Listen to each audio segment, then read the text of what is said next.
But we begin tonight with Your Wish is My Command. Now, I say this all the time on this show. Scaring is caring. We have told you repeatedly on this show what would happen should Donald Trump return to the White House. But don't take it from me. Take it from the legion of yes men waiting in the wings to do Trump's bidding.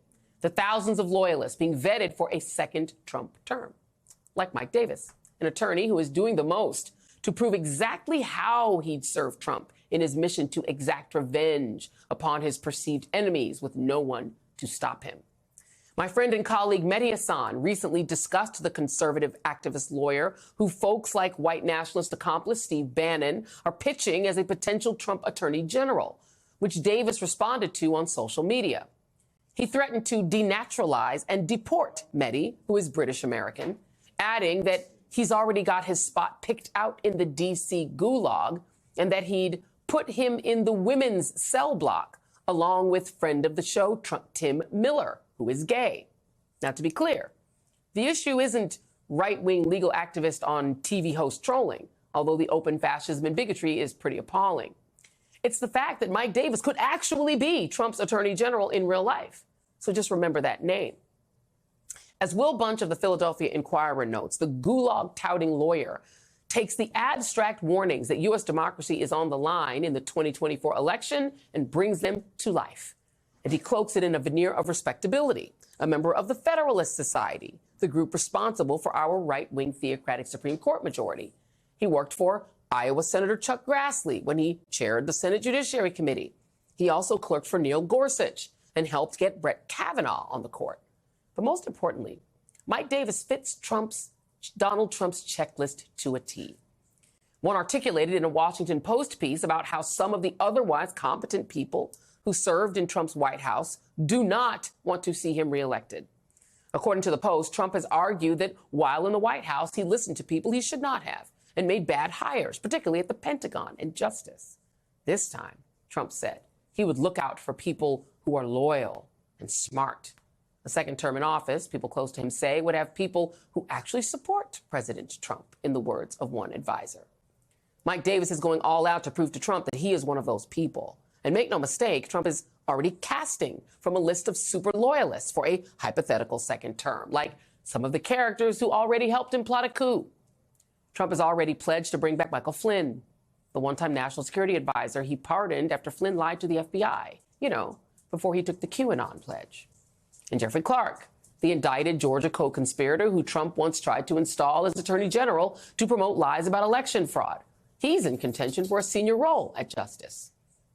Trump might have to pardon him to make that job offer, depending on what happens in Clark's trial next November. Might as well throw in Sidney Powell while we're at it.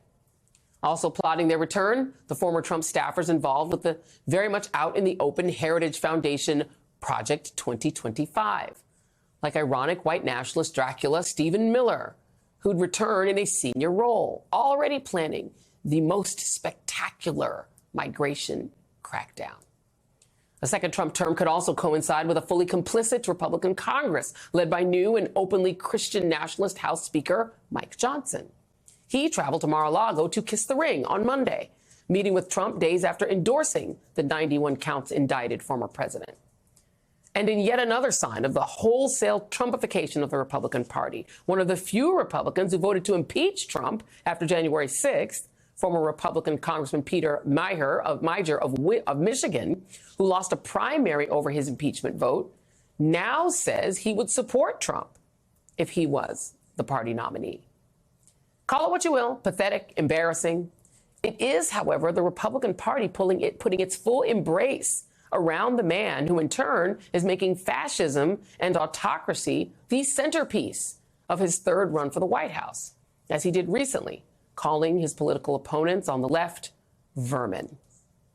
The New York Times details how that authoritarian language has experts deeply concerned.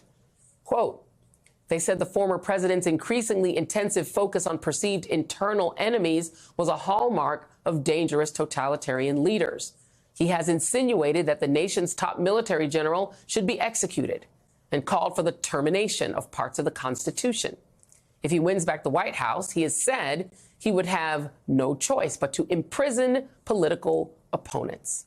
Which brings me back to potential second-term Trump Attorney General Mike Davis, who responded to reporting from our colleagues at Morning Joe about this very prescient warning about Trump's second-term plans, including imprisoning his enemies, by posting on the Hell app, formerly known as Twitter, "Dear President Trump, your wish is my command. You're telling us, they are telling us who they are. Please believe them." Joining me now is Nikole Hannah-Jones, Pulitzer Prize-winning reporter for the New York Times Magazine and creator of the 1619 Project. She is the founder of the Center for Journalism and Democracy at Howard University, which recently hosted the Democracy Summit. And Michael Steele, former RNC chair, MSNBC political analyst and host of the Michael Steele podcast. Thank you both for being here. Nikole, I do want to start with you.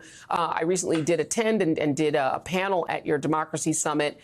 And I think it's important that you did that because I think the first time Donald Trump ran, I was telling my producers that there were people around who were using the F word, fascist. I happen to have been one of them, and others who were saying this guy is like a blinking light of fascist language and ideas and violent sort of dreams, and people just didn't take it seriously.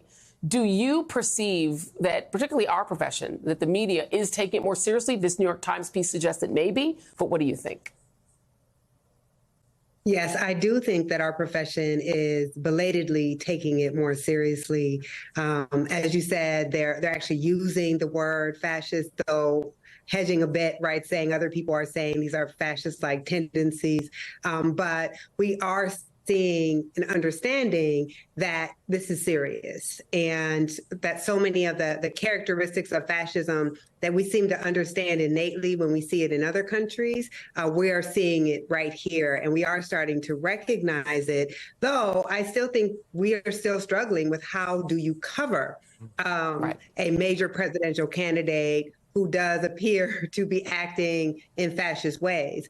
There's a sense that if you call it exactly what it is, and maybe you'll turn off readers or viewers, or maybe you will, not be able to reach the people who he speaks to. But as I said at the summit, our job as journalists is to reflect truth and not power. And I think we are still struggling with how do you consistently cover Trump in the way that he needs to be covered.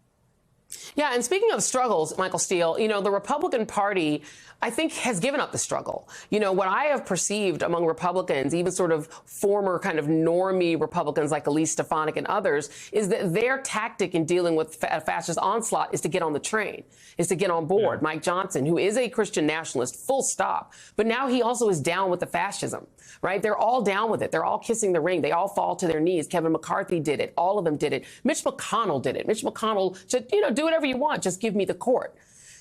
Mm-hmm. Is there yet inside the Republican Party any hint of a willingness to fight this anywhere? It is in quiet corners, and that's part of my frustration and the frustration of a number of us who are trying to elevate the conversation inside the House, because the call is coming from inside the House, right? The horror that you're afraid of is there behind you in the closet down the hall, and it's no longer in the closet. It's actually kind of roaming the halls and taking out members as they find them in various chambers and organizations and so forth. So the reality remains for the party is, what does this become? You have still, Joy, a number of folks in the House, certainly in the Senate, some governors around the country in office right now who believe, A, Trump will not be the nominee of the party at the end of the day. B, we'll get past this. Even if Trump is the nominee, he will lose in November of next year. And then C, we can all go down the yellow brick road together, and America will largely not remember just how badass we were. And the fact is, all three of those assumptions are wrong. Everything about it is wrong. And so, the idea of democracy has become a foreign concept. It has become other to them as an immigrant or migrant coming into the country, or a transgendered child. That's how they're seeing the world right now. And, those of us still inside the House, it's like, okay, I think we need to head for the front porch because it's getting scary up in here.